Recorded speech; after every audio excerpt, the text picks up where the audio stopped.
眼前这只造园鸟智商高达160，堪称鸟类界的无敌高手。它的聪明智慧让我们毛骨悚然。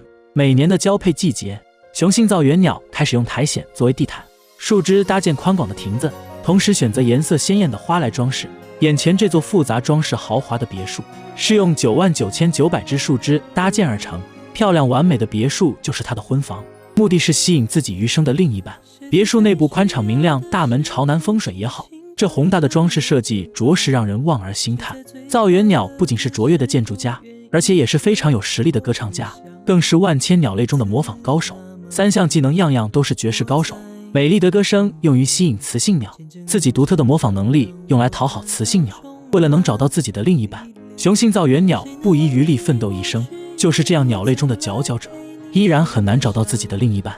我们是真正的穷光蛋，啥都没有，想找到媳妇简直是痴人做梦。繁殖季节因为狼多肉少，雄性鸟之间的竞争非常激烈。优秀的佼佼者各自使出自己的绝门手艺，建造出雌性喜欢的豪华婚房。每隔10米远就会有竞争对手出没，他们搭建的风格艺术方式都不同。隔壁老王喜欢暗色色调，选择了鹿粪球作为装饰，粪球摆放的非常有艺术感。通过坚持不懈的努力，房间装修终于大功告成。老王首先开始用自己的歌声嘶吼，果不其然吸引来了一只雌性鸟。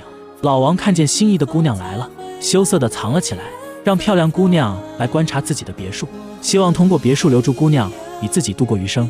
美丽的姑娘凑近仔细视察了后，果断地掉头飞走了。房子虽然建得漂亮，但是屎臭的味道太大了，这不是她理想中的婚房。爱美的心人人皆有，造园鸟也不例外。雌性造园鸟认为在这样的环境中无法生存，顺其自然地来到了摆满鲜花的豪华别墅，近距离仔细视察斟酌，每样都达到他心中完美的房子。这样的豪华别墅是自己喜欢的，毫不疑问，今晚就在这里洞房花烛夜。雄性造园鸟开心的手舞足蹈迎接媳妇，